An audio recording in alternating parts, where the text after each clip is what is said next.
It's time to start Dishin Days with your hosts, Tony Moore, Michael Mattis, Justin Lee Hareld, and Araceli Aviles. And now, let's dish. Why, hello, everybody. Happy Sunday. You know what day it is. It's time for us to start Dishin Days, where we're giving you a full dish of last week's episodes of Peacock's exclusive #1 award-winning hit soap opera, Days of Our Lives. Let's snap it out. Tony's in a mood. I'm in a very like mellow. I want to tell you a story about the days of our lives. A blackout. Oh. What you mean by blackout? Why gotta be blackout? Why gotta be black? Wow. Double entendre right there. If you haven't already, make sure you like it and follow us on the social media platforms. We are Dishin Days Show on Facebook and Dishin Days on Instagram, Twitter, X, and Threads. Also, if you haven't subscribed to our YouTube channel, go ahead and do that.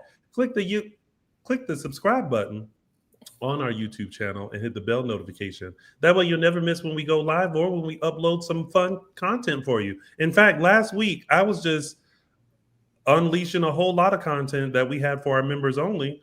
So make sure you go check that out now. Speaking of our members only, why don't y'all join us?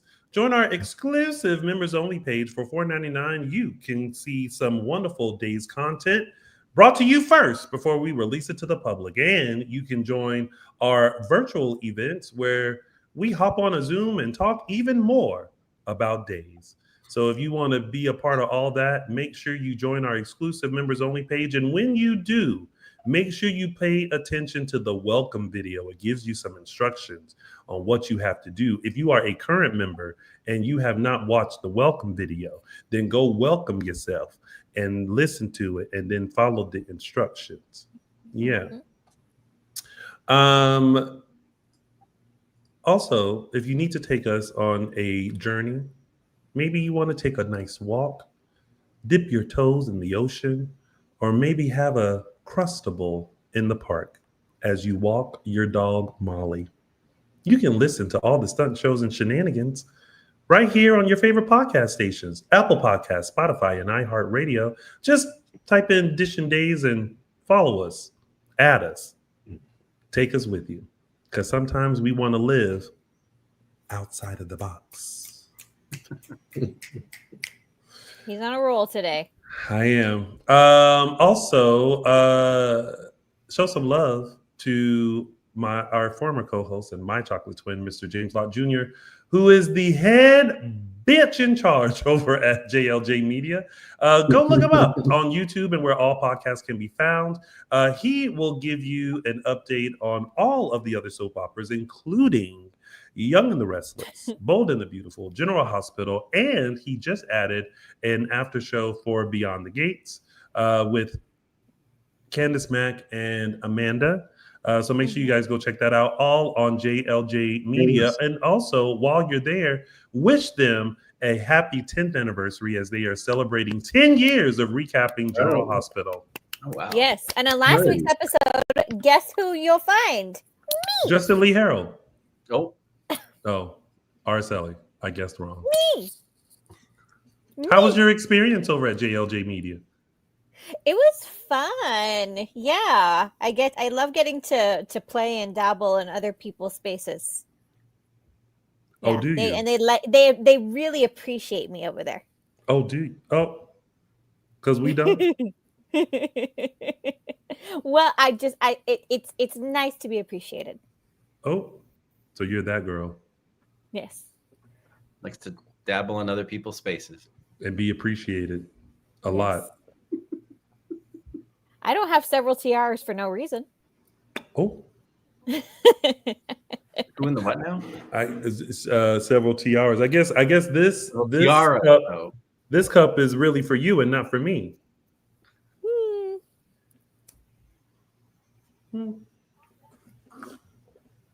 Was that all the church announcements? I act like I haven't done this show before. All right. That was it. That's it. Well, y'all. Okay, can I also say this? This is a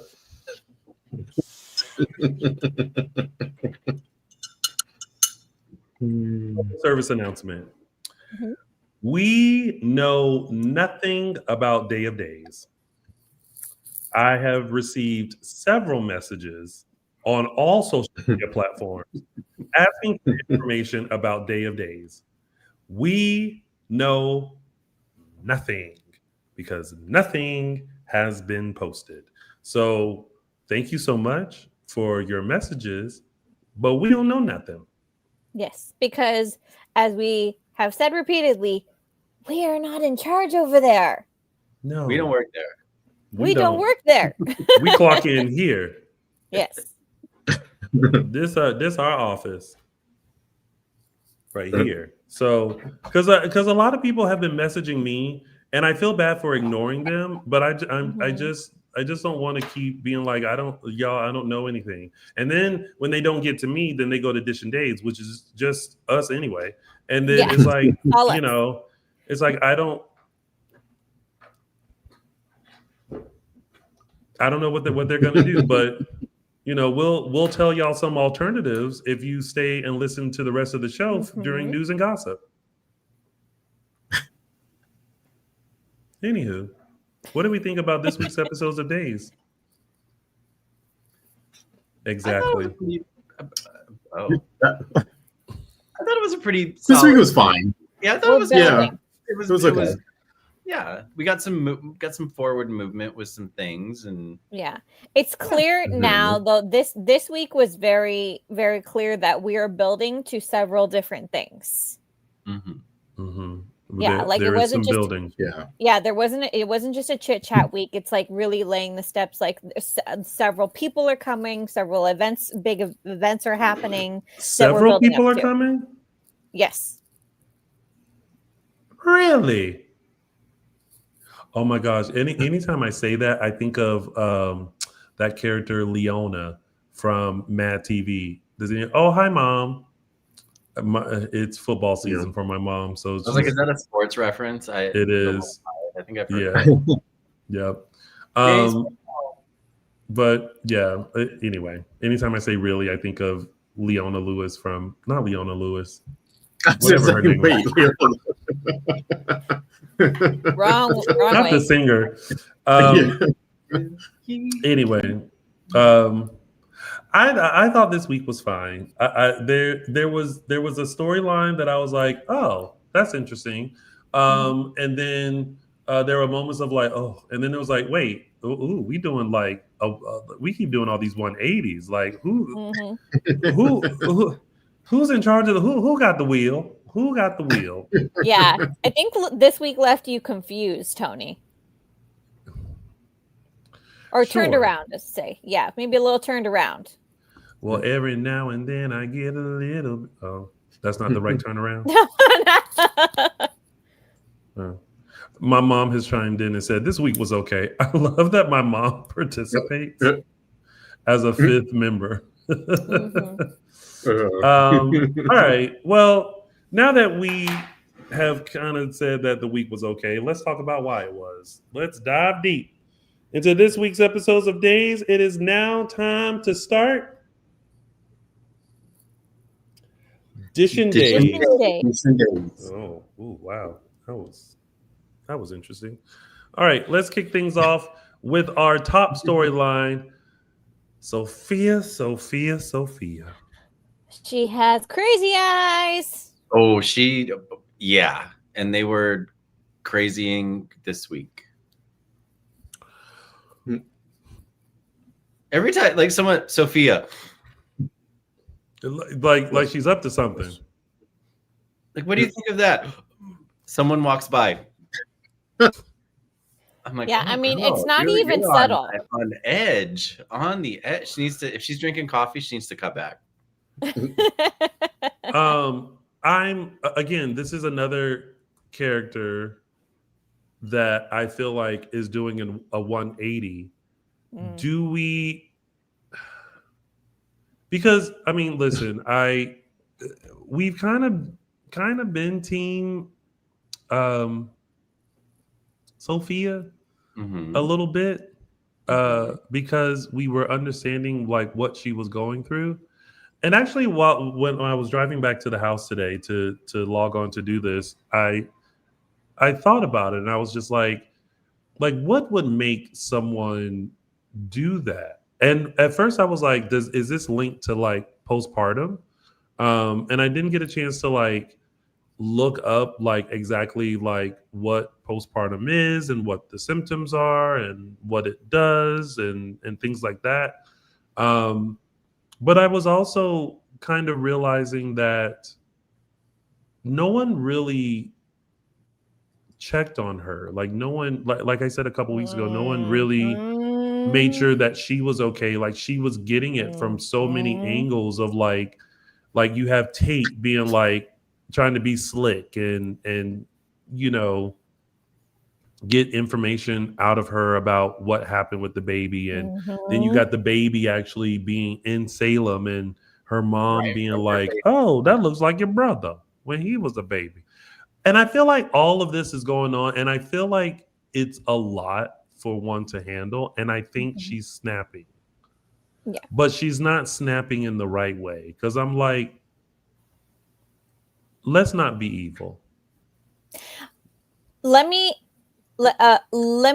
put my my medical hat on. I knew you would. Let me put my medical hat on and say a few things. Firstly, my cousin, the therapist, is and the avid Days of Our Lives watcher is firmly in the camp of Sophia needs immediate psychiatric help. Secondly, the term postpartum depression can be very misleading. People think that it immediately leads into depression. The postpartum brain. So there's now evidence that the postpartum brain, it can take up to several years for a female's brain to recalibrate after it's had a baby, because the hormones actually do affect not just mood and whatever. It's like it actually changes your brain, the way your brain works. Add in the fact that her brain is also not fully developed. Thank you, Megan Bizarro, for remembering that. Brain is not developed until age 25. So now she's got an underdeveloped brain, hormones coursing through her body. Though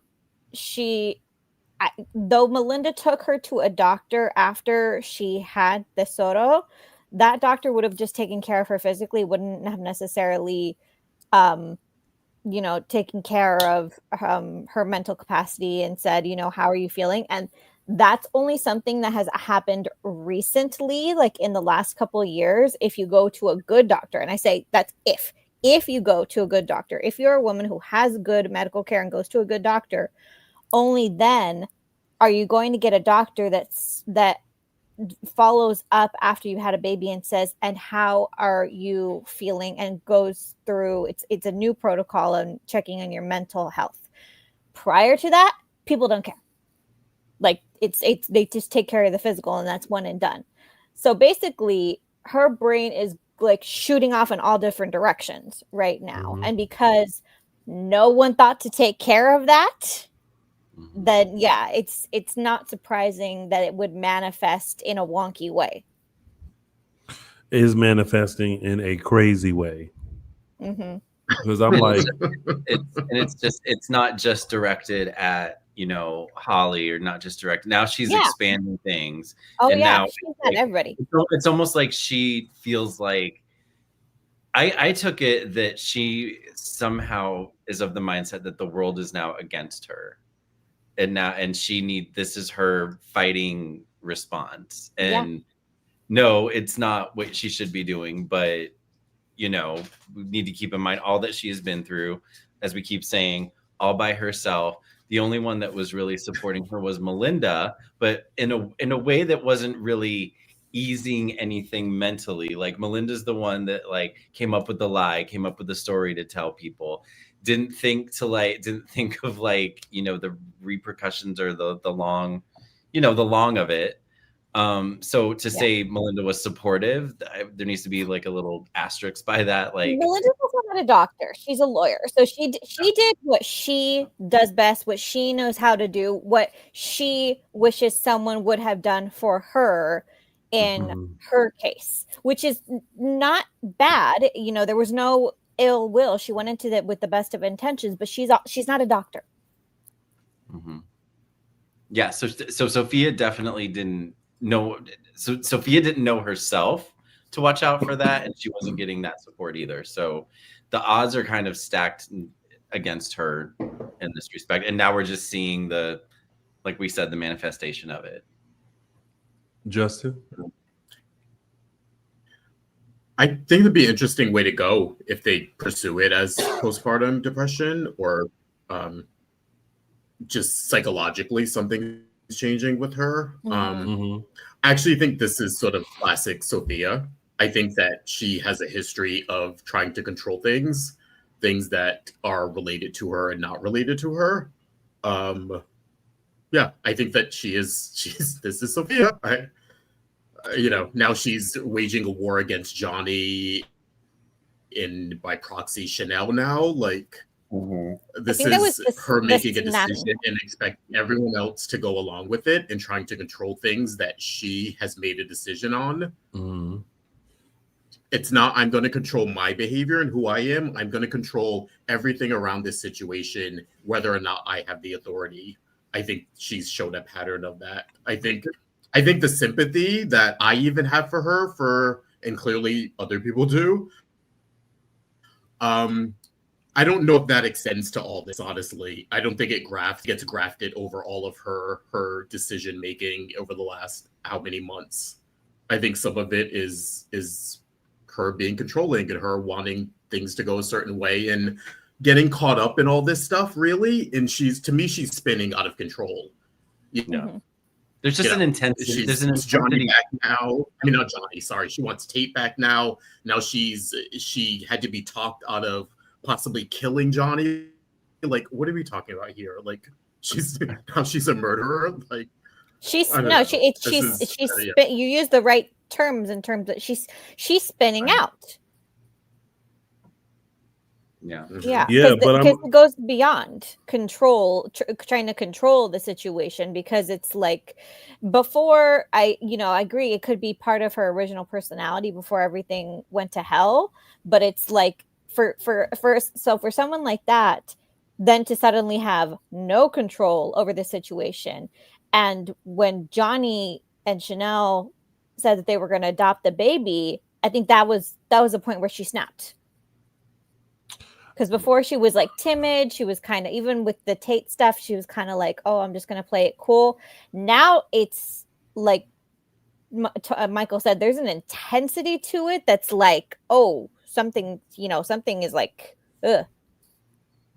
I just hate that she has this vendetta against Johnny, and now trying to, and you know what? I knew the second they offered him a professor thing, I said, it's going to be some sort of teacher-student affair, something.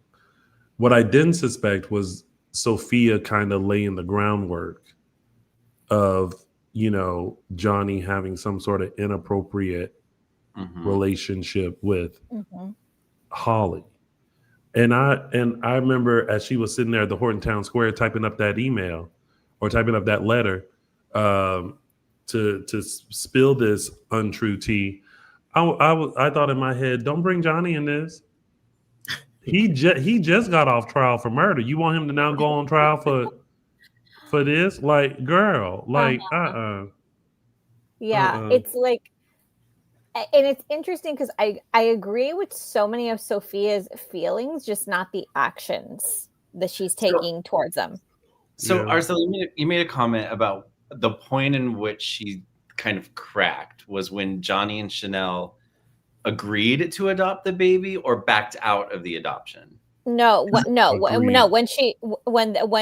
Sophia found out that Johnny and Chanel were going to adopt the very baby that she gave up, this that time Johnny around, not already before. backed out of. No, because at that point, I think that was when all started to unravel for sure.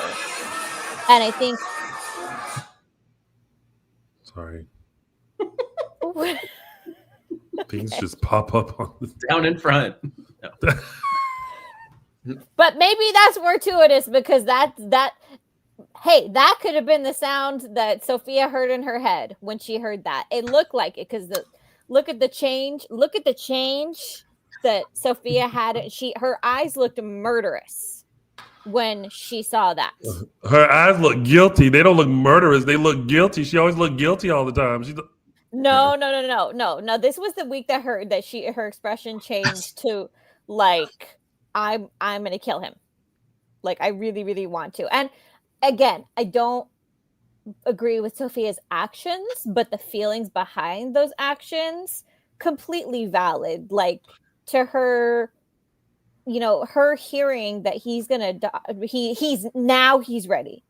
Now he's ready to adopt after he completely upended her life. His 180 decision completely upended her plans. She needed security and she needed to know that things were going to be okay moving forward, and his one decision completely upended everything.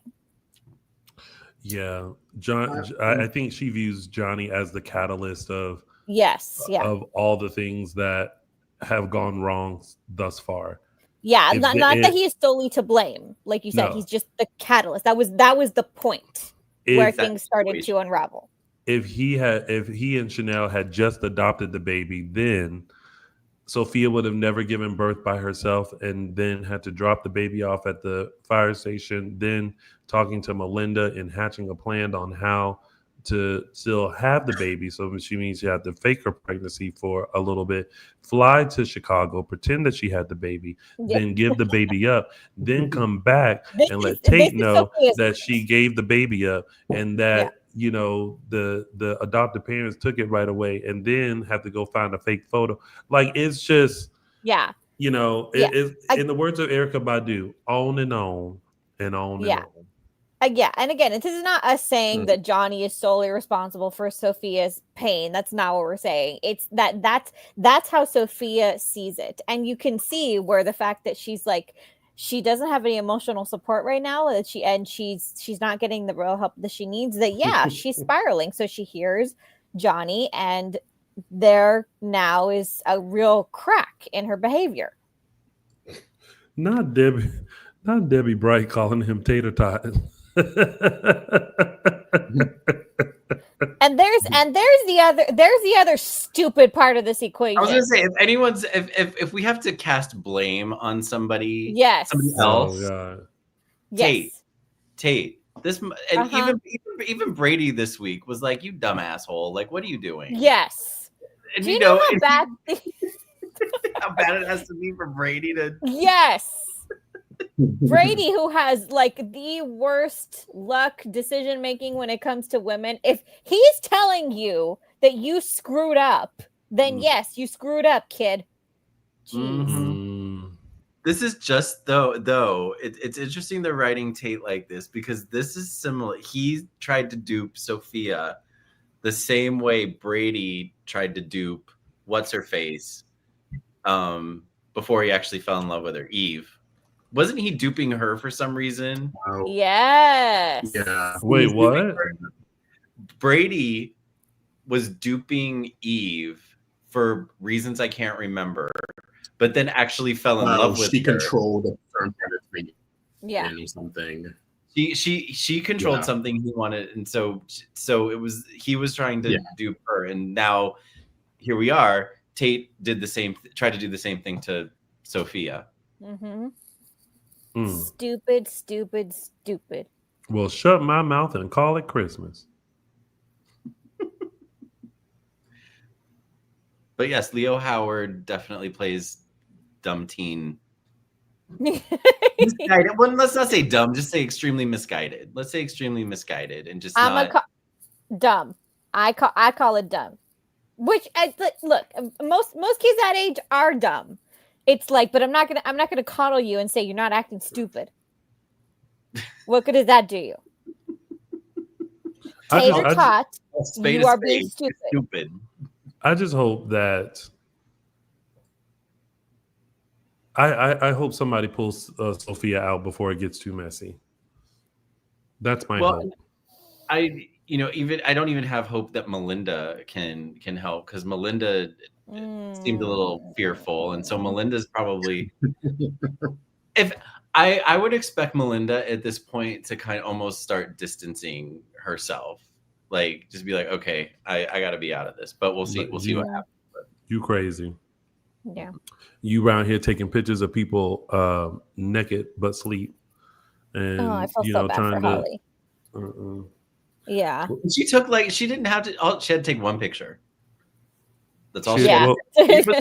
Angles. She did angles. I was like, I just needed to take one picture. Yeah. But also not her moving her arm so that she gets her boob Yeah, I was like, yeah. I don't know. I nasty. Yeah. But also, what y'all? Great, she has you guys to give her all the sympathy, because I'm not. I am not. What'd you say? I said I'm great. Great, she has you guys to give her all the sympathy. I'm just not on board with it. Who, Sophia or Holly? Sophia, yeah. Oh, okay, no, yeah. I think we're just kind of like, but also, I'm sorry, Holly and Ari, who is in their room drinking and studying? I don't know. I felt that was kind of really. That's kind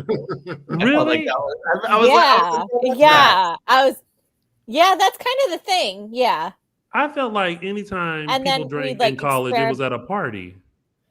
No. Well, there was a party going on. Yeah, I mean it's like in the common room down the hall, and then somebody has something, and the doors are open. The doors are open, and you're passing stuff around. Where's the RA and all that? Who's the RA? Or is the RA like? Is it RA? Is that the term? Yeah.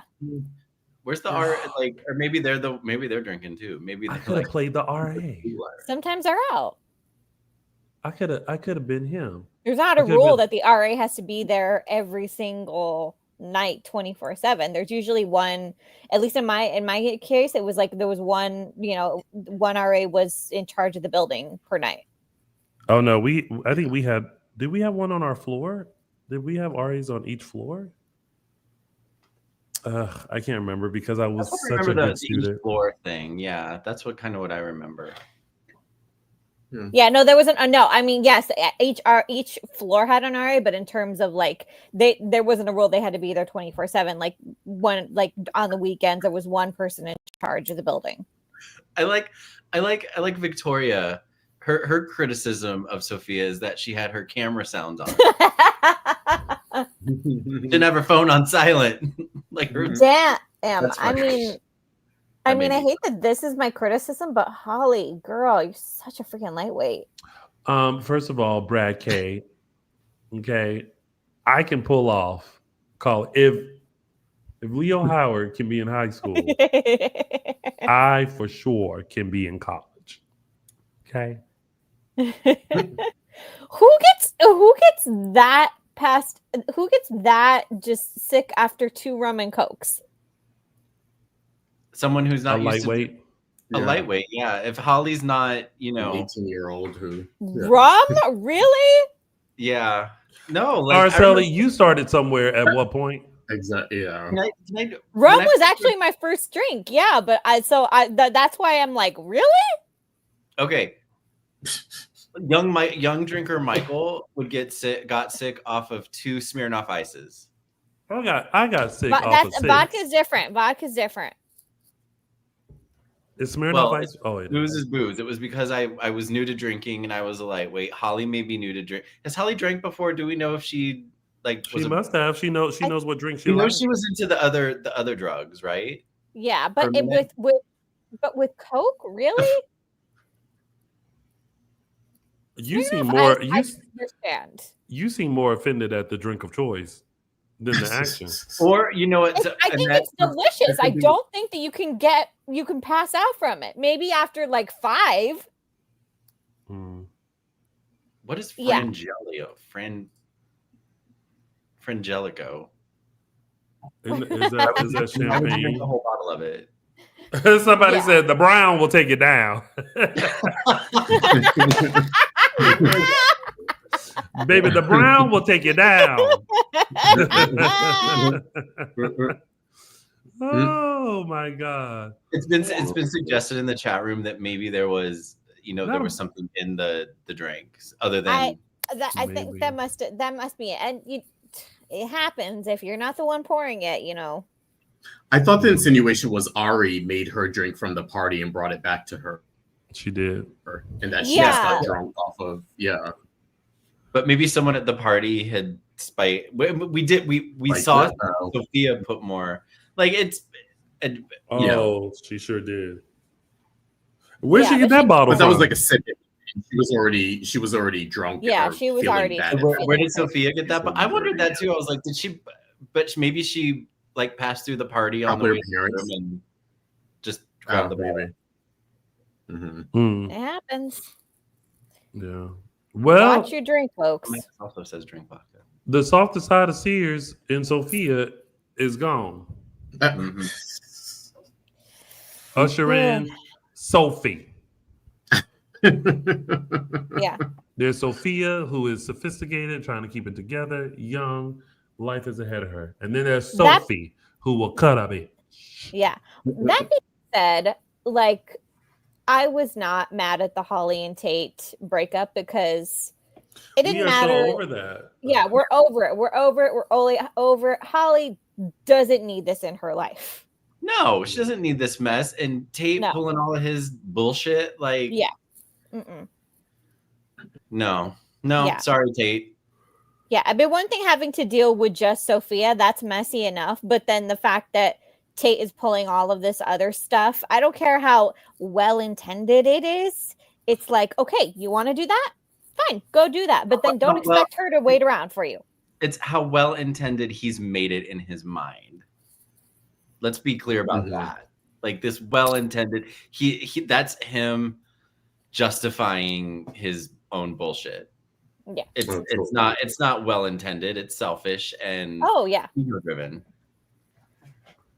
Yeah, I think I'm fine with them breaking up. I think we were surprised when they got back together so recently, and it was like, oh, okay, they're giving them another try. Okay, but yeah, like leave them apart for a little while, like experience college, bring in some newer people, bring in some more people their age. Yeah. Oh man, I had something great to say and I forgot it. Oh, these are one of those couples that you wouldn't mind if they got back together when they were adults. But but right now, y'all just need to go be free. I can see that. And then y'all come back like in your 20s and being like, how you doing? After 25 and your brains are fully developed. Maybe then you can have a relationship. Then you can think about it. All right. Was that it for that storyline? Everyone's like, they can bring Doug the third. They should have never got rid of him. I mean, there's that. Yeah, there was potential there. I do like how Rafe and Sarah bonded over their baby trauma. That was a nice moment. That's what we're getting with these writers. These moments that maybe we wouldn't have seen before. 180 in characters, and then randomly reminiscing with other characters. We love it. We love it. Speaking of love, it was weird. Well, not weird, but the Rafe stuff with Dave. I don't know what they're. I don't know. Is Rafe just gonna never have children? I don't know. Though I find that they're like really self-aware about the fact that Rafe doesn't have children. And like he, it's been brought up a few times. Of course, he brought it up this week with Sarah with David in that situation. But I don't know. Are we just, is he one of those characters who just probably won't have a baby, which is fine. I mean, not every character needs to have a child or whatever. But no, I don't know. just seems. I feel like there were a lot of chances to either give him a child or to make him like a surrogate father to certain people, and I feel like that's like the most lasting one we see is Johnny. The relationship there with Release. There was also the case for a while, and then that sort of fizzled. Then we had David, and that sort of went away. Like, I don't know, like, yeah, maybe that's the character's future. Well, if which is any, fine, well, but- I mean, who can predict that? But I do think that there is an awareness, or I hope that there is an awareness that, given all of the missed opportunities or lack of chances that Rafe has had at fatherhood, that if they were ever to seriously pull the trigger on it, it would need to be permanent. Yeah. I mean, it's okay. We don't need him to have children. He can have DeSoto.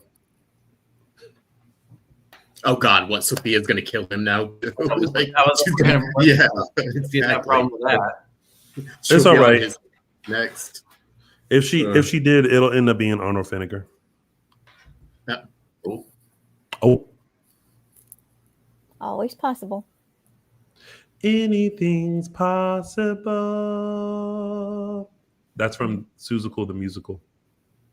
All right. Well, that's it for that top storyline. Yeah. Yeah.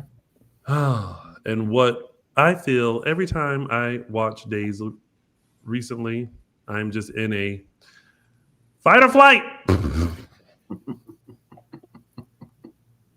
Damn. This is Titan DiMera.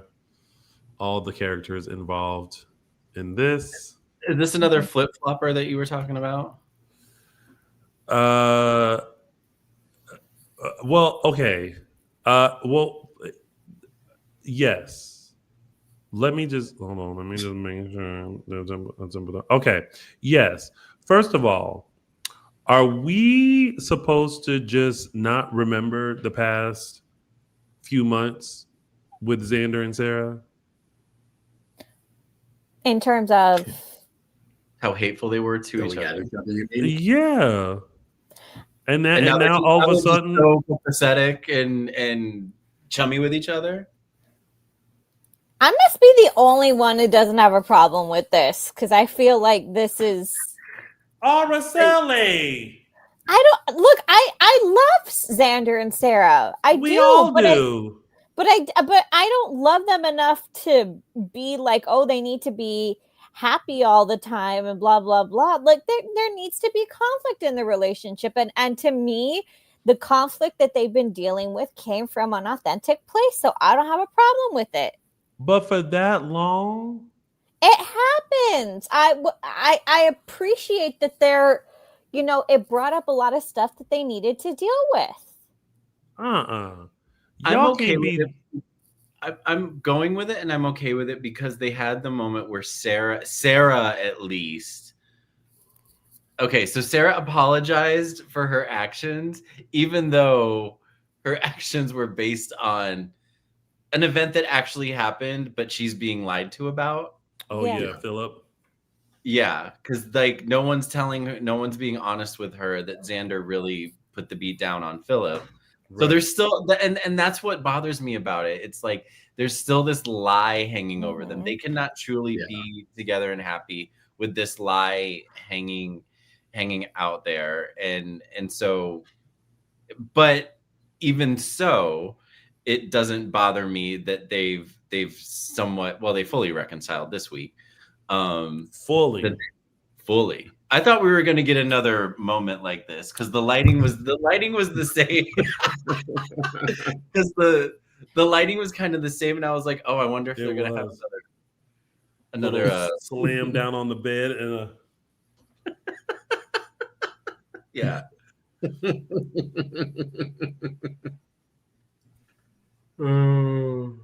So yeah, as much as we maybe want to see them together, it's still not good. No. But I'm trying to go with it. I mean, that's all you can do. Mm-hmm. This is kind of like y'all been just so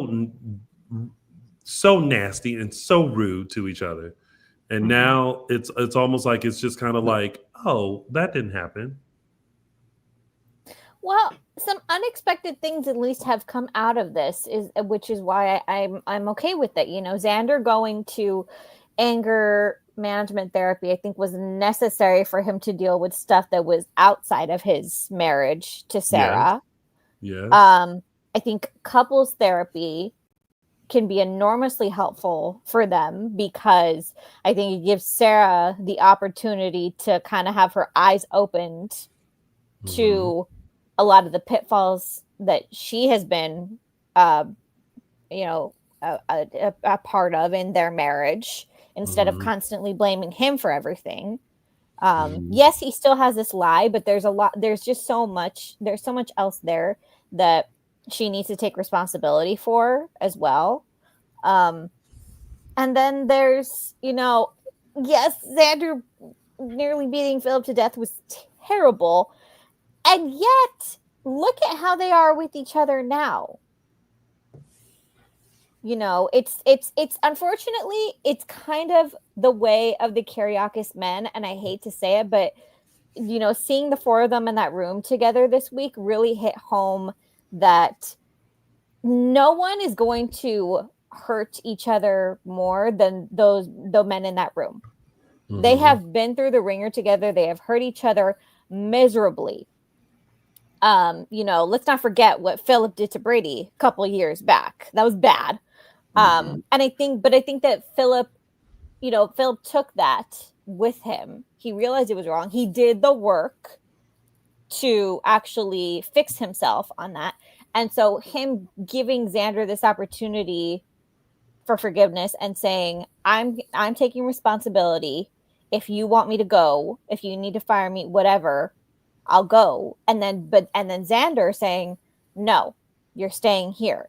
It's just the way of the Kiriakis men. It doesn't make sense to Sarah, but I think that Sarah is not necessarily where Maggie is. Where Maggie knows these young men because she knew what they're all very much like Victor in various ways. She knew Victor left, right, up, down, back and forth, for better, for worse. For better, for worse, and almost accepted him for it, but also didn't let him, in her own way, didn't let him get away with. They had a pattern. He would lie, she would find out, she would leave, she would always come. He would always, make her have her come back, whatever. But yeah, Maggie gets it. I appreciate the fact that they kind of brought her into this again. Yes. I don't think we liked it when she was part of it the first time because the storyline was just her against Alex, the first time around. So now they're kind of bringing her back into the business fold, and there was a conversation with her and someone else later in Bonnie. That's right. Oh yeah, we saw Bonnie this week. That was kind of refreshing. But they're kind of alluding to the fact that maybe Maggie's going to go back into the business world. And at first I was like, oh, we've done that already. But if it's as kind of not a peacemaker, but kind of like a grounding for all of them. You know what I mean? When they get into when there's too much testosterone in the room, which I think there was, Maggie can come in and kind of, level things out.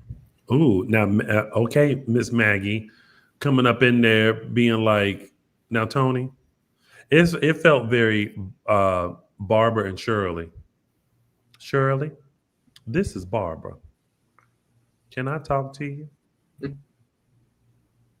And I think that was the moment where I was like, oh, this is interesting. Because Maggie, we forget Maggie can get things done. Oh yes.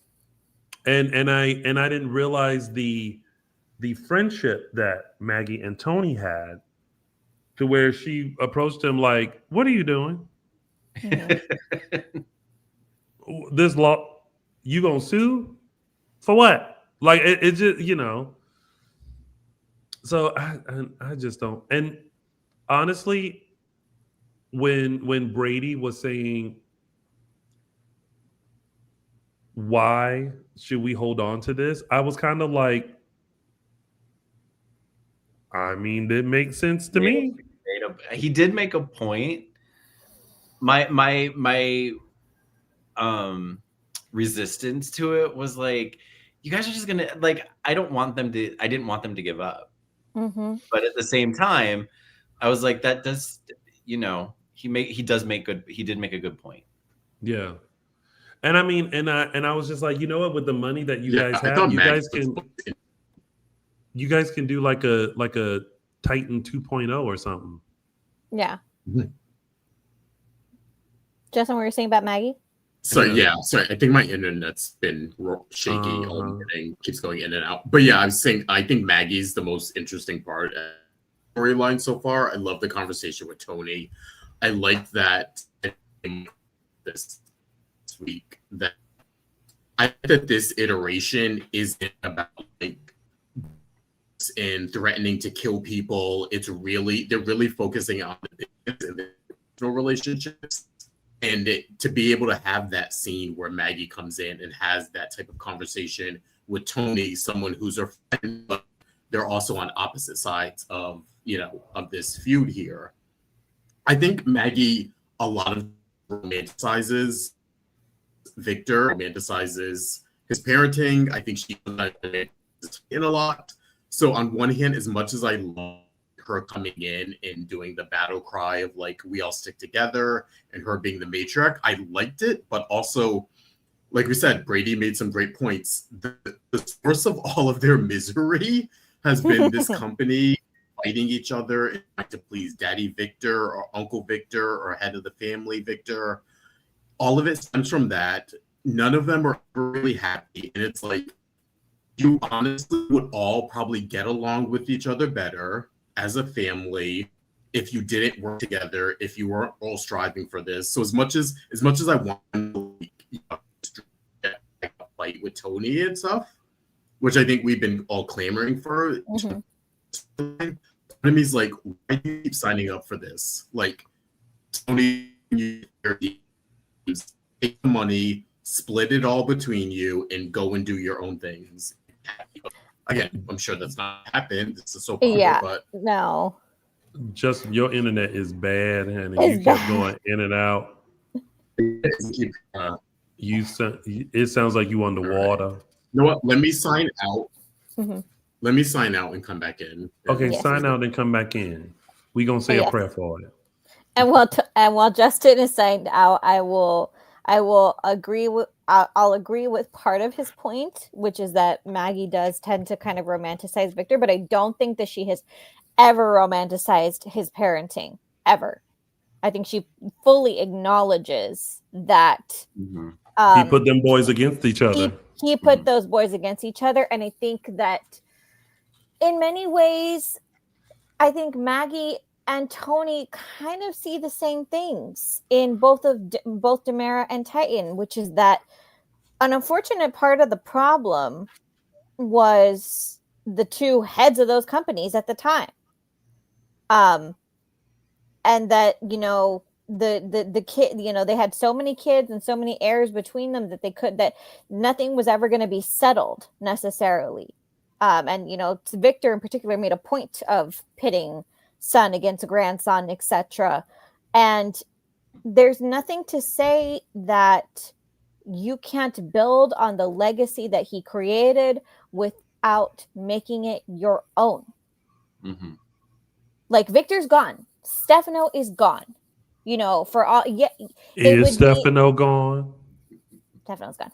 But is Stefano gone? Stefano's gone. But there, is he? It would be a part of it is yes. It's no small feat what they accomplished in their lives. Who? So both Victor and Stefano, like these are men who came, who built giant conglomerates. They spent their entire lives doing it, but that doesn't mean that their sons, their grandchildren have to do business the same way. They can still honor the legacy of the company and just do it their way. And I think that's Maggie's overall point, is that you know, you don't have to do things the way that Victor did. You know, he's not here. He's not coming back. Do things your own way. Figure out a way to work together. And if Maggie has to stick around to be the buffer, to be the the Kiriakis matriarch, the umbrella under which they all fall in line, well, at least the ship will run smoother. What a hot mess. Yep. Hot.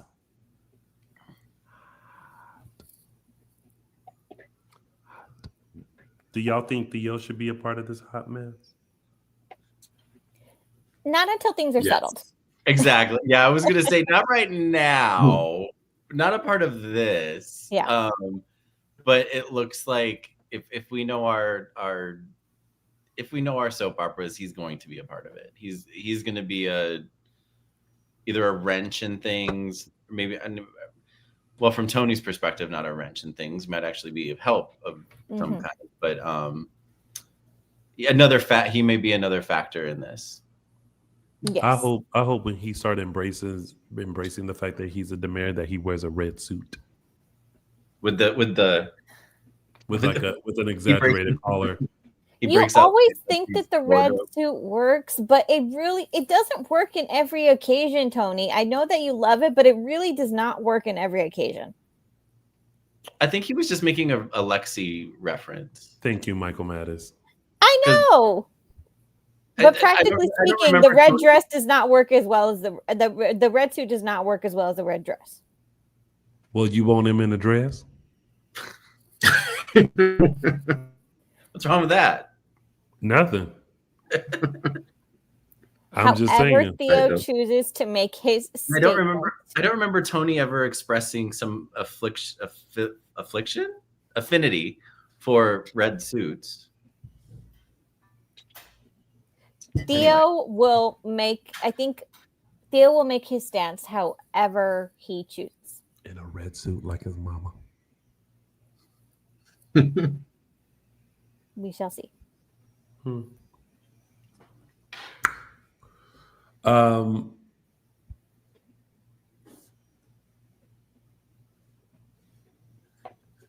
Was there anything else about this storyline? I mean, basically, it's like Gabby's kind of in the middle. Gabby's kind of in the middle now. She reported back to Tony that they're gonna sell him everything, right? That's what.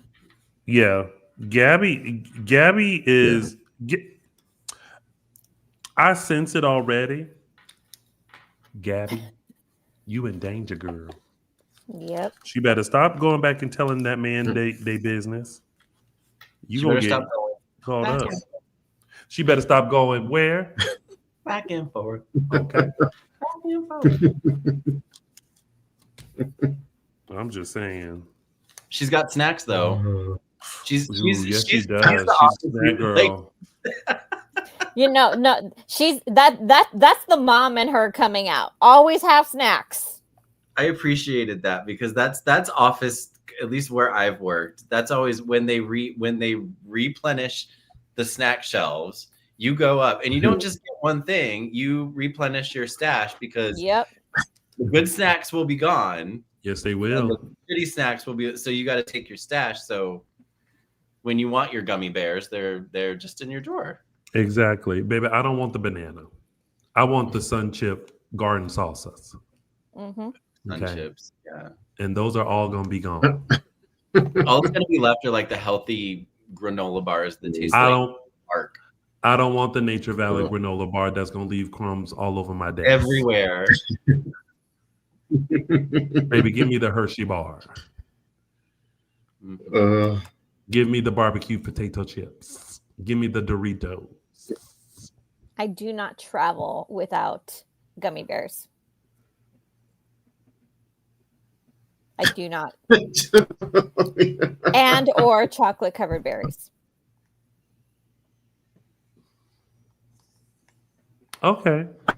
We're not doing this. I'm around too many people, too many children. People get hangry so easily. You're right. And when you're in the middle of a hot day, or you're stuck in traffic, or somebody's just gotten home from work and you offer them a snack, oh, they look at you like you just hung the moon. Well, somebody said that when the moon hits your eye, it's really a big pizza pie, and that's amore. Mm-hmm. Sounds I like mean, I amore am to very me. lovable. I was talking about the pizza.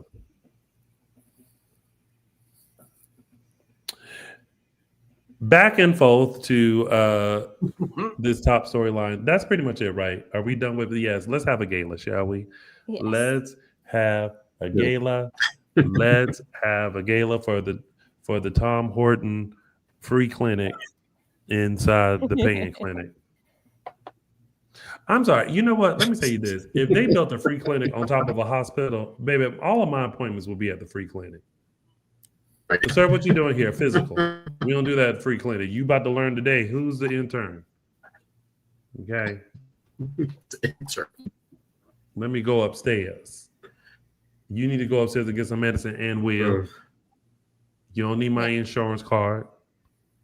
Okay, that bill go over to that DiMera man. Yes. Who's Well, that's siphoning electricity. Oh, in cash. But also that wallet was so full. I was like, baby, how much is your electricity? How much does he need? Well, How much are you paying this man? Doing. That was like, if you watch Below Deck, at the end of every charter, they hand over like $20,000 or some cash. It looked like one of those envelopes, like a Below Deck, to pay off the electrician or whoever the hell was helping them. Oh, secretly, that's my dream. I would love to be on that show. I need to find somebody rich who can like rent out the boat. I want to be on that show so bad. You want to be a charter guest. You don't want to be. I want to be a charter guest. Oh no! Yeah, I was gonna say. I just want to be a charter guest. Like I want to be like, oh, Fraser. Whatever.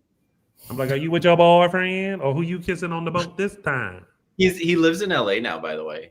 Does he really? Do you see him? Fraser? No, he's on. I think he lives somewhere in West Hollywood, but he's on Instagram that he's relocated here. Of course, they all relocate to LA with big dreams. They want fame. They want to have. What do they want to have? They want to have big fun. Big fun in LA. Isn't that why you moved here, Fraser? Isn't that why you packed up your bags and put it on in it? Well, I can tell you this: you had donuts. Wilmington had donuts in Inglewood, California. Cliff, have you ever been to Inglewood for donuts? Not on the weekend. We're talking about the gala. Mm-hmm. Yes. Oh, well, we should mention by now that the blackout happened. Yeah. Yes. Because of EJ and his electricity siphoning. Is that why? Yes. Is there? Isn't that like I felt like that was just could be implied. Yeah, exactly. Yes. Well, no, because it was a whole city thing. The city's on. Well, you think it's all that's connected to the hospital? Could have been. Yeah, I think maybe they just overloaded, the circuit. Do you remember that one summer? Well, wait, if you didn't live where I lived, you may not. There was a summer where the power grids in the Northeast were so overloaded that it caused like a regional blackout. Mm-hmm. Like parts of New York City was blacked out. Cleveland, Ohio was blacked out. Parts of Canada were blacked out because the grid couldn't handle all of the grid failed. So I'm guessing like the energy that was being stolen or whatever redirected, overpowered the grid of the Salem grid and just shut it down. It happens. Is it me, or do y'all feel like there's still something else to this free clinic? There's something else to the free clinic because he and Gwen said like they made a point of like in the dialogue saying like, oh, our true plan with this free clinic. Oh yeah. Okay. So there's something else there. What it is? They actually said, I think they said the word lab this week, that there's going to be some kind of a laboratory, which we could have figured out, but maybe he's going to make his own Venetrax. Visit Versavix. Versavix. Y'all know what I meant. I forgot about Versa. I forgot. You forgot about Versavix. I forgot that was the whole reason you wanted to buy the hospital in the first place. That was the whole reason there was that battle to buy the hospital, because of Versavix. Make his own Versavix and call it. They need to throw in reminders of this every now and then. I'm surprised they don't, because they remind us of everything else nowadays. Mm-hmm. Well, because we were saying it for like a solid month. It was like Versavix. They even brought in a new doctor who. Yes. I wouldn't have minded that doctor sticking around. They brought in I don't remember the doctor's name, but he had the nice Mark J. Freeman faux hawk. But I would Freeman faux hawk. Anyway, yeah.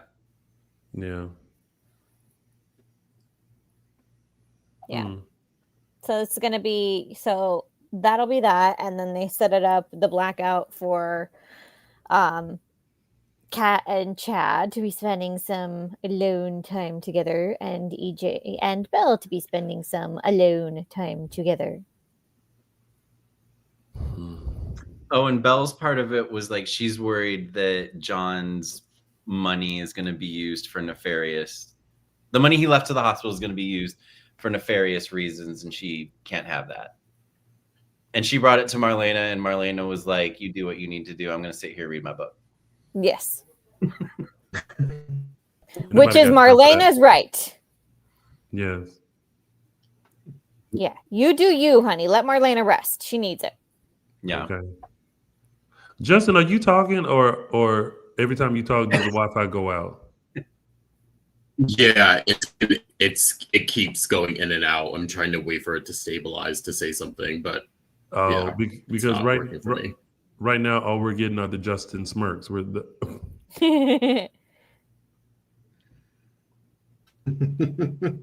we like the Justin smirks. Back and forth. Okay. I don't know what it just pops in my head.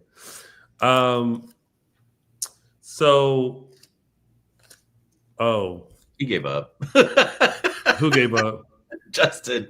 He's so you know what? Bye. I'm just gonna sit this one out. So Julie is now the owner of the of the. Oh wait, actually, that's in another storyline. Yeah, that is. Yeah, there's a few. There are a few things with these characters that are in another storyline. So we can touch on that. Okay, well then let's talk about Kat and Chad. Lord. Well, good news. Mark is getting out. Yay! Oh, we actually see him. Maybe one of these actors we've been hearing about for the last 8 months is actually going to play Mark Greenberg, Greenland, Greenstead, Green. You think so? They're gonna get maybe. Yikes! The doodles. I mean, they keep mentioning. They're making a point to mention his parole hearing, that he's getting paroled, the possible impacts of him getting paroled, how the Hortons will react, how Jennifer will react. But they're making all this point to talk about it. I can't imagine them talking about it at this length if they weren't going to bring the character into the fold again. I'll tell you, I was really hoping not to see Jennifer Rose until the gala, and then Chad said, "Oh, she'll be back tomorrow." I'm like, now you're not liking Jennifer Rose. What's she do to you? I'm tired. I'd be tired. I'm almost as tired as Chad is of her going on and on and on and on about Kat. You know, there are those people that, like, you didn't ask for their opinion, you didn't want their opinion. They've actually said, "Please keep your opinions to yourself," and they just love to talk at you and tell you your opinion and tell you that your opinion is the wrong opinion. It's like, who asked you? Who asked you? The Sue asking now. Mm-hmm. I don't know.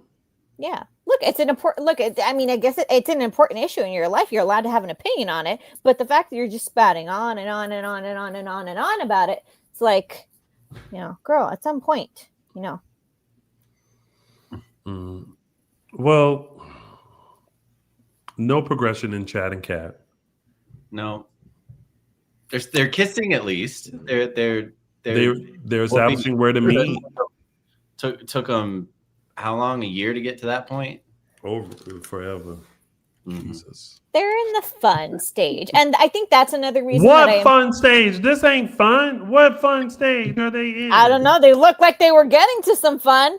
What fun? I don't know. They might see some fun on Monday. This ain't no fun stage. This is the slow stage. This just going round and round. It looked like they were heading towards some fun. Looks can be deceiving. I choose to be hopeful. We all do. That at some point, other people besides Felicity and whoever else, it's like, girls, y'all go ahead and get in a relationship. Please go on a date properly, please. Like, jeez. Oh, progressing so slow. Jeez. Y'all already done jumped out of a plane together. Lord. Oh, God, that's right. Lord have mercy. Anyway, what is going on with Marlena? She can't be living by herself. Be passionate for no reason. She doesn't. Oh, well, no, I'm just saying, like, she couldn't live by herself because she's not passing out the way that she did. Yeah, I was gonna say, if anything, she has too many people in the house, but they just happen to all not be there today.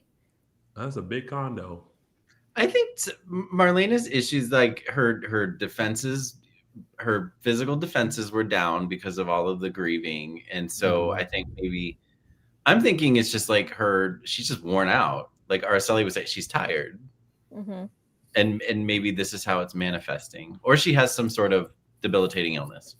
I think it's an illness because, first of all, there's a way to, like, when you're tired, right? When you're tired, you just kind of, you do your regimens and you don't go.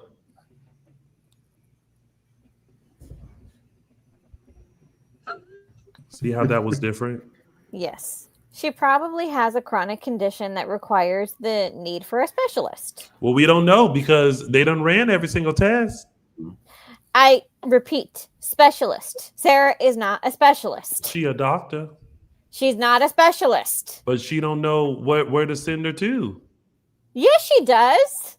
A general practitioner knows that when you have run all the tests, when you have exhausted all your resources, you didn't go to medical school. You send.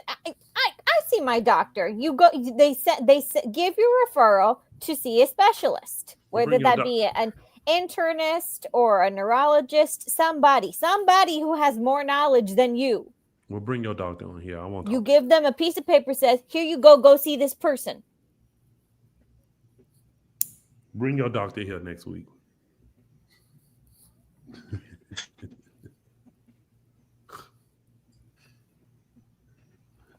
Not the awkward silence. Okay. I think we're just done with this. There's other stuff.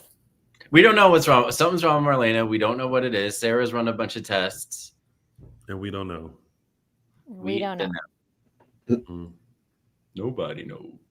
Nobody knows. Wasn't a tick? She didn't have a tick bite. She didn't have the heebies from a tick bite, I guess, or whatever. Not the heebies. Not the heebies. Do y'all think that EJ and Belle are going to reconcile while they in this elevator together? No. I don't think so. Do y'all think they should? No. No. I think if anything, they may come to like a no. If anything, I think they might just come to like an amicable whatever. Like, you tolerate me, I tolerate you. But it's not good. They're not going to start banging again. That ship has passed. They were ships that passed in the night, and they already passed each other.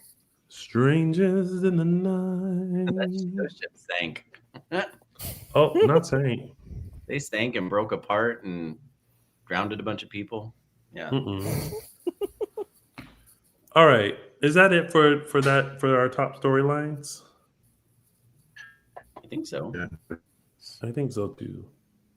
Well, ladies and gentlemen, if you haven't already, before we get into tidbits, here's some reminders for you. Go find us on social media, Dishin Days Show on Facebook, and Dishin Days on Instagram, Twitter, X, and Threads. Also, make sure you subscribe to our YouTube channel, and while you're there, go ahead and sign up for our exclusive members-only page, which is located on a little button on our YouTube channel. Also, make sure you listen to us on Apple Podcasts, Spotify, and iHeartRadio, or where all podcasts can be found. And show your love to James Locke Jr., our former co-host, my good Judy, over at JLJ Media on YouTube and on all podcast services. Now, let's get into some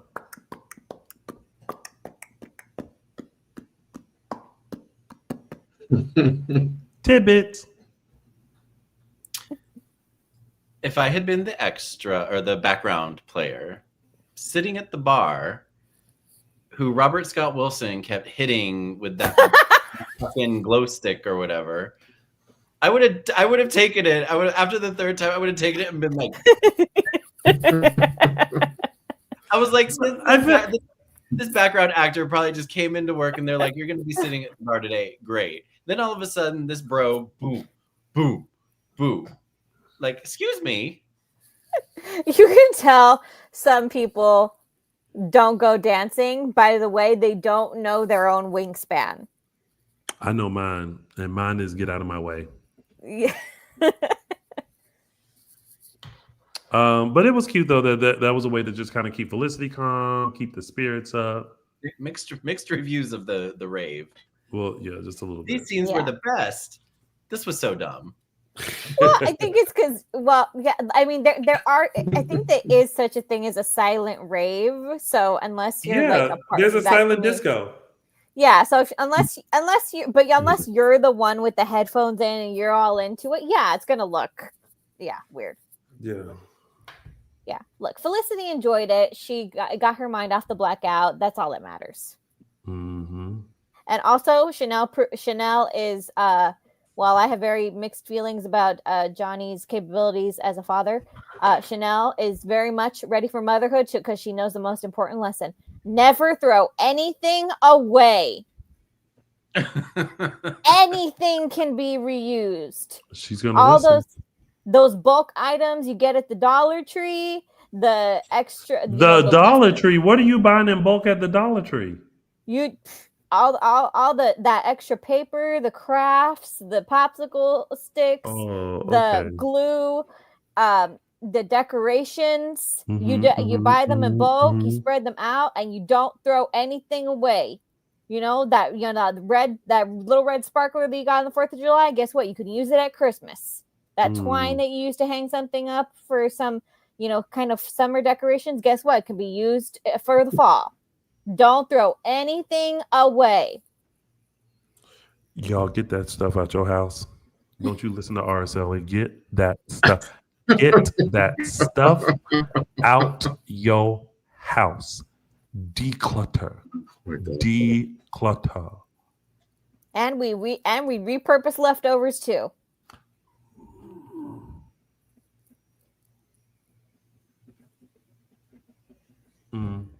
I have a suspicion about this whole rave scene, and I don't think it was just a little bit of fluff relief from the drama. You think there was a purpose? I think we think this whenever they have two people interact, but just kind of knowing where things are headed with both of because I thought the same thing. I said we already been down this road. And I did like how they mentioned body and soul and how neither of them really want to remember it. I was like, same, thank you. Same. But they're not. It was just like even if it leads, I don't know. I feel like they were exploring Alex and Chanel a little bit. That was like a revisit. Something. Mm-hmm. Which they were cute too. I mean, I feel like they worked well. They've worked well with each other in the past. So, Mm-mm. All right. Well, let's get on to the blog tour then. This was cute. Oh, the blog tour. This was cute. I thought this was nice for Stephanie to be able to interact with her friends, her fans, and as Anastasia Sands, and make a new one in her mom. I with your mom? No, not my mom. Her mom.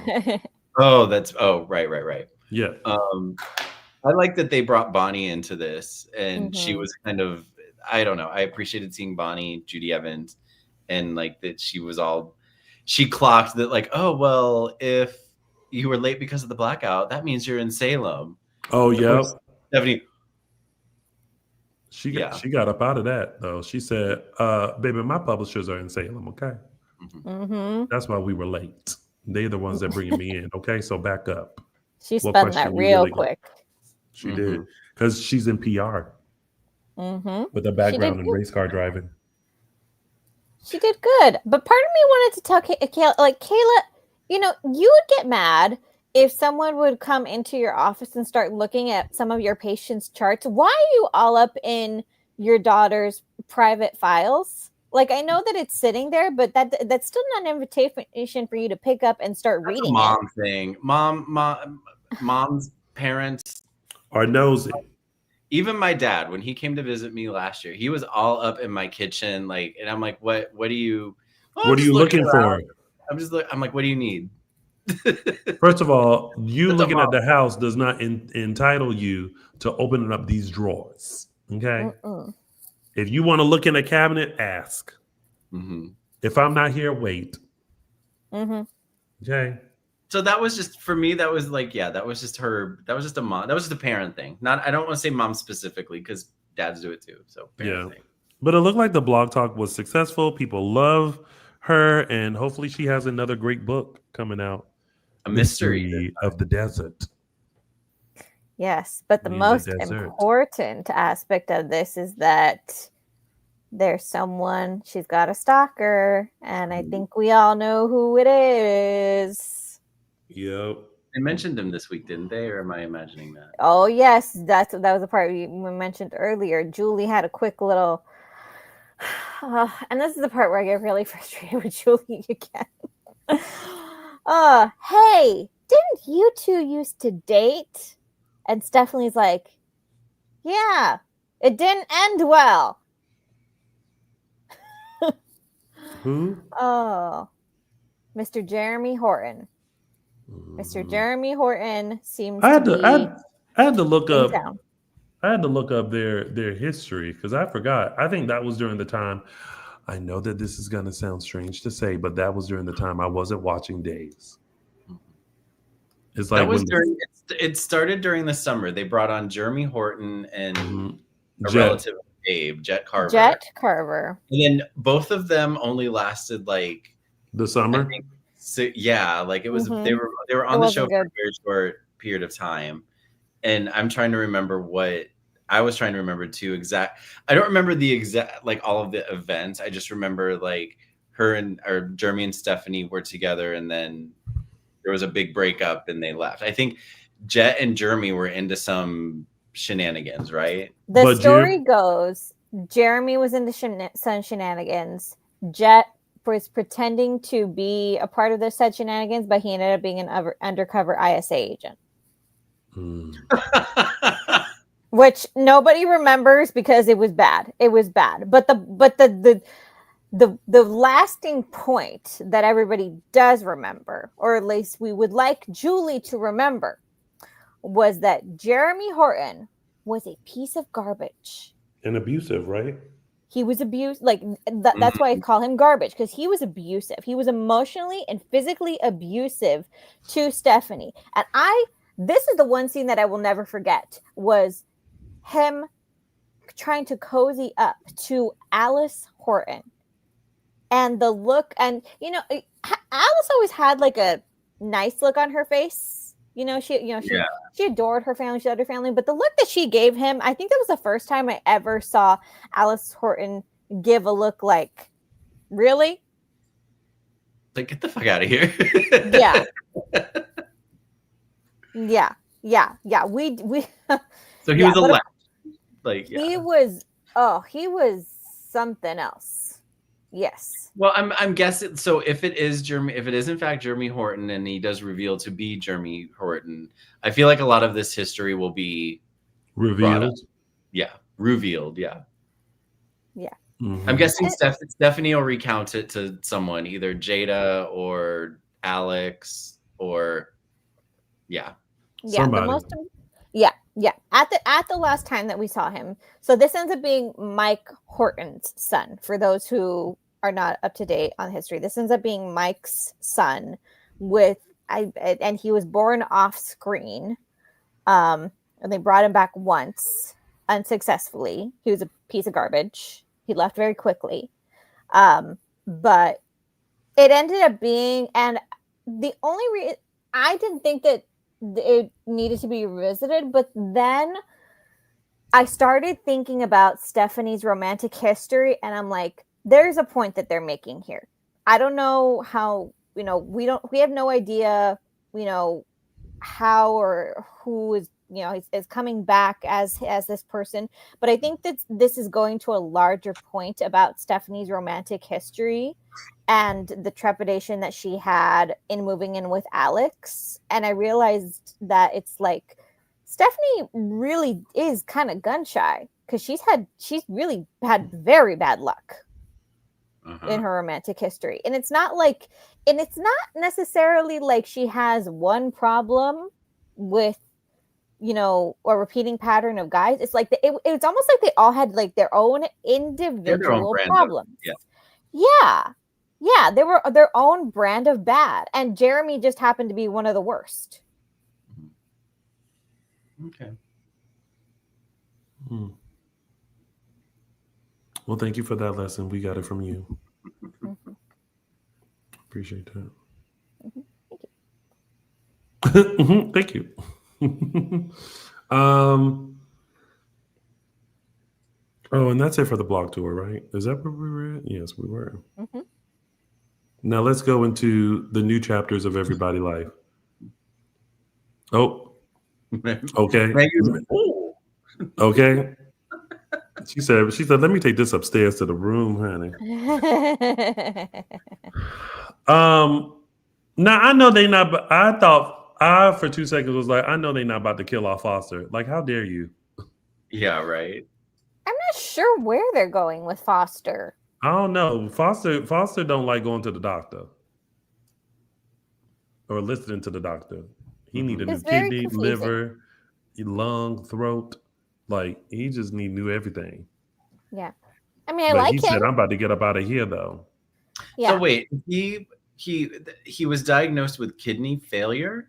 Kidney disease. But then he was refusing dialysis, right? Yes, he said he didn't want dialysis. No, he's not at the point of dialysis, but dialysis is the last point before you need a kidney transplant. They're not there yet. I think he was probably just a little when he heard, people hear like kidney disease or heart disease and they automatically jump to like the worst conclusion, like the worst, like urine failure. It's like, no, there's several steps before that. Well, he didn't want to do a follow-up. He didn't want to do a follow-up because he didn't want to go on dialysis. And Kayla was like, but there are alternative treatments other than dialysis. Yes. But and then what confused me is, and this is my non-medical knowledge coming to play, but when she said it was like, oh, he has kidney disease, but then she went and told Julie, oh, it's not life-threatening. I'm like, wouldn't kidney disease not being treated be life-threatening? Untreated. Maybe not immediately, but like, but the way she just like, oh, he has a cold, she kind of brushed it off. Well, and maybe that's because she's not family or whatever, but he gave permission to tell her. So I think again, it's the thing of jumping steps. Like I think it's like he's not dying tonight, kind of a thing. Like it's people. It's the same thing with people who have chronic conditions. It's like, you're not dying tonight. Doesn't mean you're not sick. It just means you're not dying tonight. That's what doctors classify as not an immediate danger. Okay. Well, and congratulations, Julie, on the book store. Yes. So Julie's an owner of the bookstore. I'm not sure where this Foster thing is, but apparently he's sticking around. Whether or not we'll see the son that supposedly is coming into town, I guess we'll find out.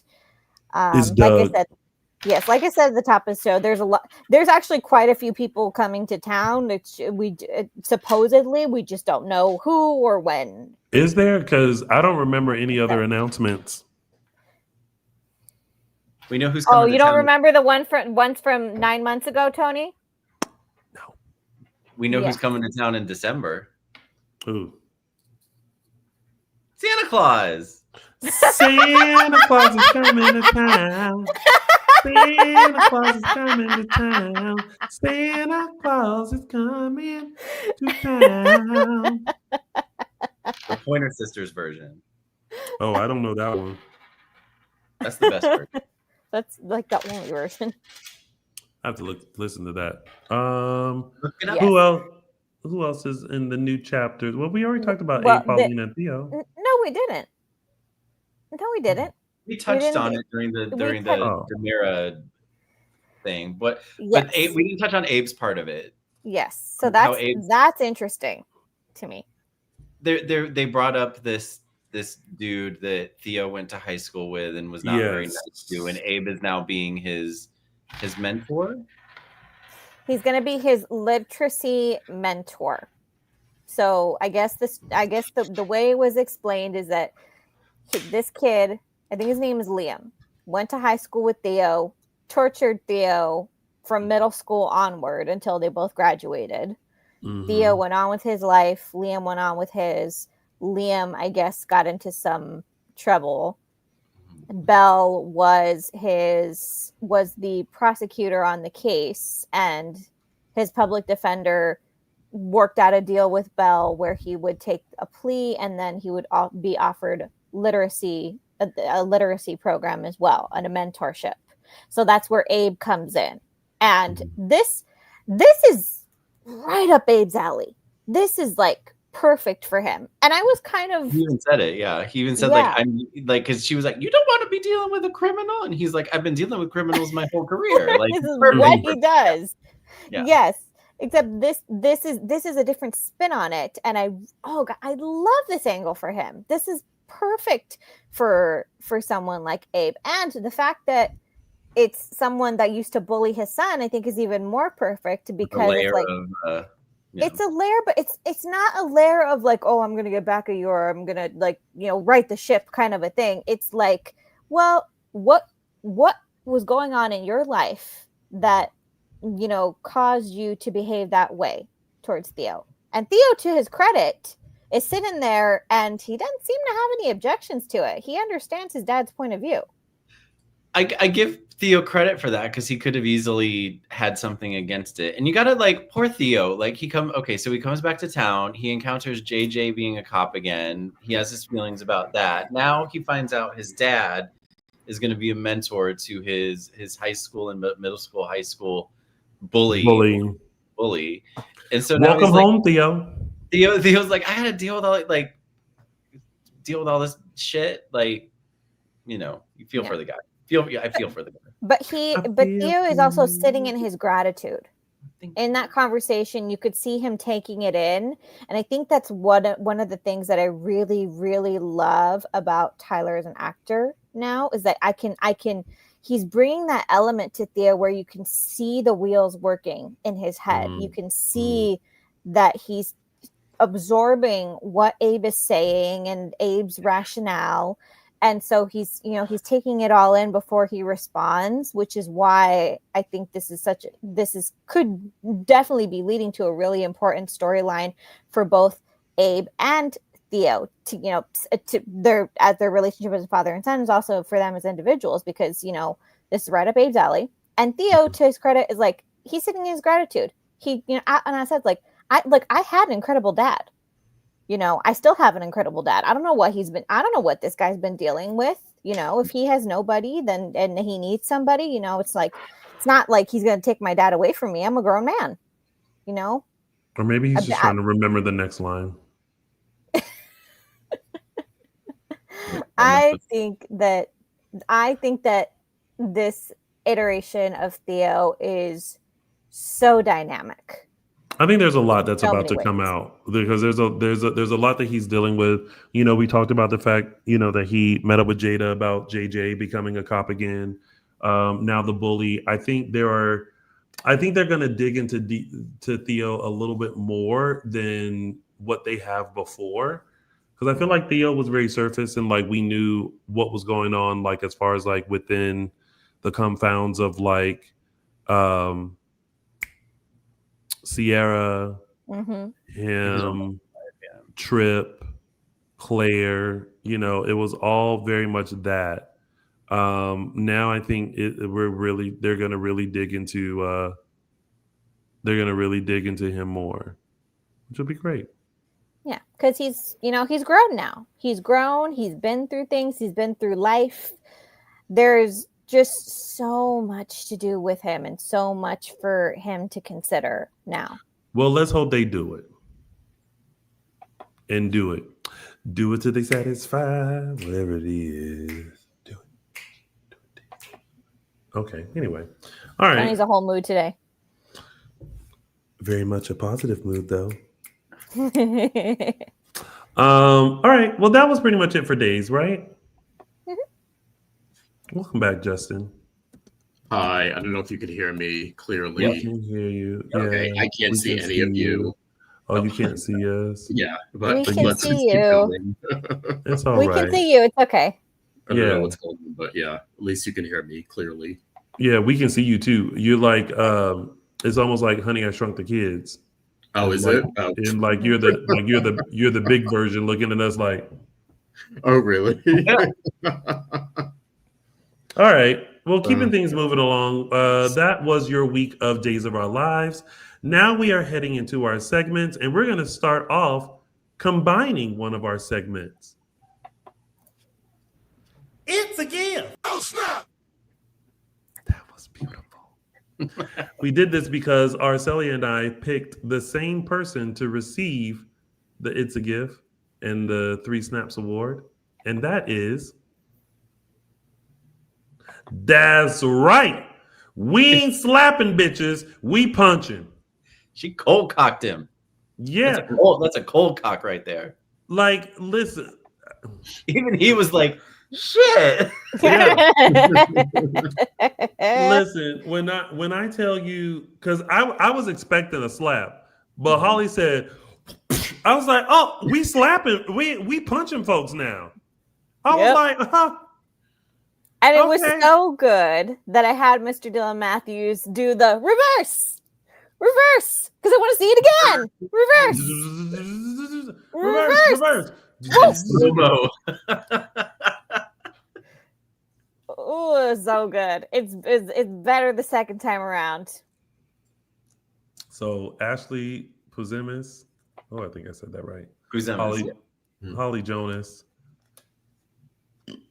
You double teamed us today. You got the official 3 Snaps Award and got turned into a gift. It's a gift. Oh, snap. There we go. That covers those 2 segments. And now it's time for...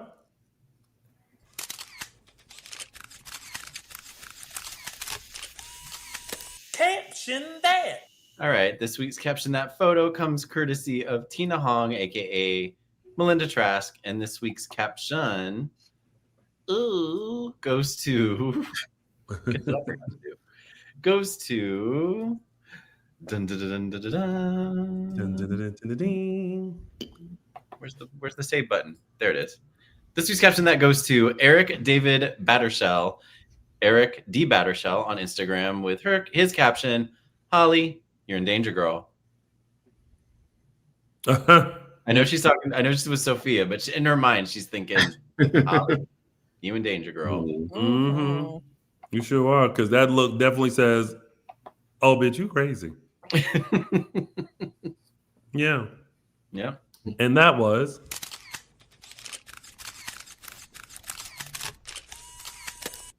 action that. And now let's travel back in time. Those were the days.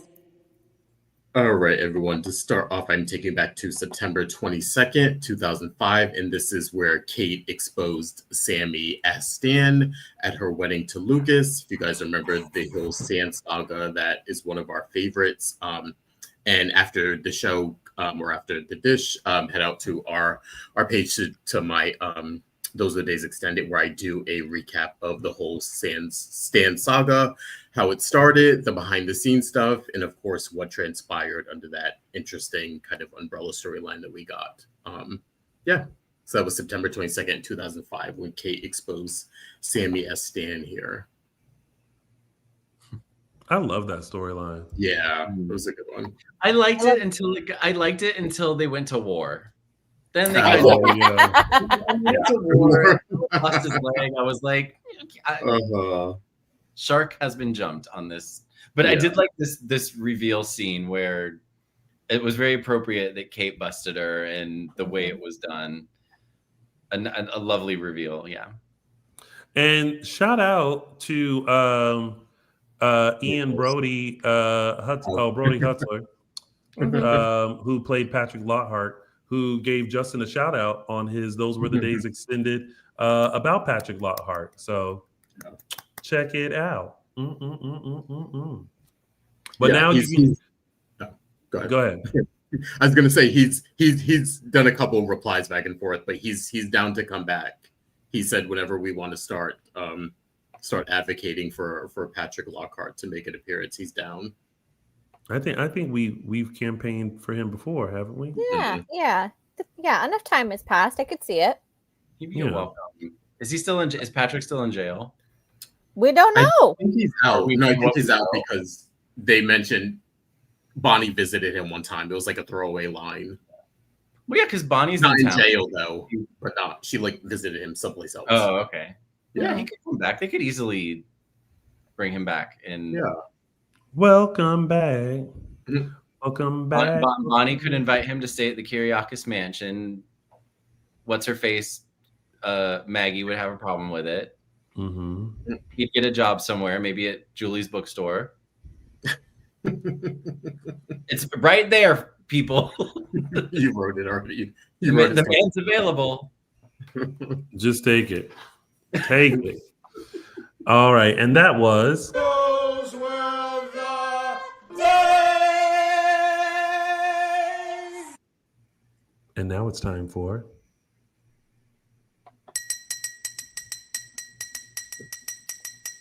Rave news and gossip. What? Some joke.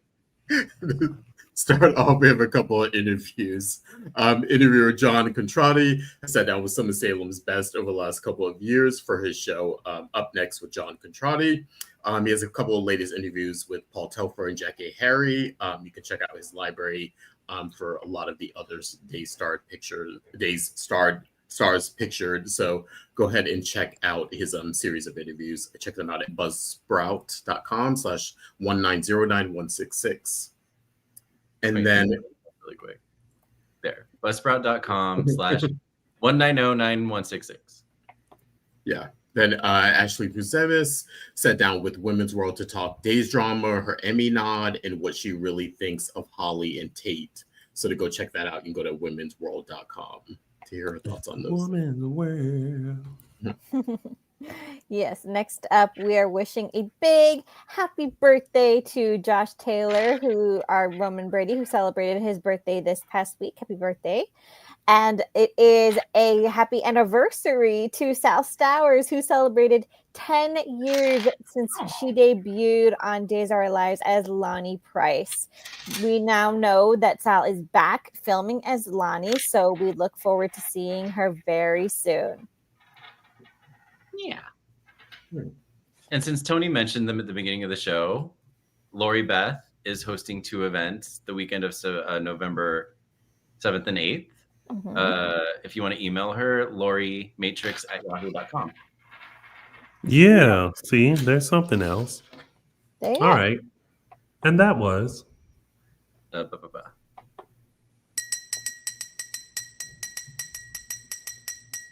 news and gossip. And now let's see what's coming up next week on Peacock's Days of Our Lives. We can speak to each other like humans who were once in love. Or in my case, one who still is. I can't do it. I can't be a part of this love triangle. I smell smoke. Where's Holly? Oh my god, I think she's still in her room. Still planning to tell your family about us? There's no going back now. Steph, what's going on? Why won't you tell me? Who's his cousin? Hey, Steph.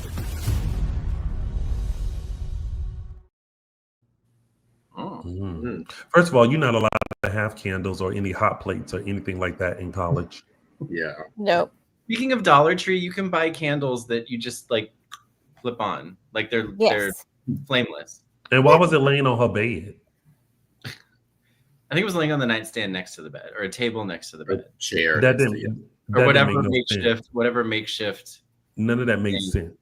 I mean, None of people, that makes sense. kids sneak all kinds of things into the dorms. They think they're not going to find. None of that makes sense. Until it catches fire and causes a big problem. Yeah. And who at the door? I think we know who. I think we know who too. I'm just trying to figure out who played them because I'm trying to go through all the announcements that happened a year ago. Maybe that will be an actual surprise, Tony. You never know. Maybe Araceli. We'll see next week though. And we'll be back here next week to talk all about it. Y'all, that has been Dishin Days. We hope you guys enjoyed it. We hope you guys had fun. We hope you guys tune in again next week. But until then, Michael Mattis, where can they find you and your stuff? My stuff, Instagram and X at ML Mattis and at MLM Images LA. Michael Mattis has been doing this show for umpteen years, and I would love for someone to go back and just do a compilation of all the times Michael Mattis could not get his Instagram and Twitter X handles out. Someone will start to do that, and they'll get to like the fifth, and they'll be like, "This is taking too long." Yeah, I'm not doing this. Justin Lee Hareld with the better Wi-Fi. For now. Where can they find you? For my Instagram at Justin Lee Hareld. Araceli Aviles, who never lets us down with all of her insights. Where can they find you? You can find me and all of my insights on Instagram and Twitter at Tia323 Araceli. And you can find me on all social media platforms at Lounging with Tony. And you can find us at Dishin Days Show on Facebook and Dishin Days on Instagram, Twitter, X, and Threads. We want to thank you guys so much for tuning in to another full dish of Dishin Days. We'll be back next week to cover this coming week's episodes of Days of Our Lives. Until then, everyone, have a wonderful week. Enjoy yourselves. And don't forget to watch Days on Peacock Monday through Friday. Until then, toodles.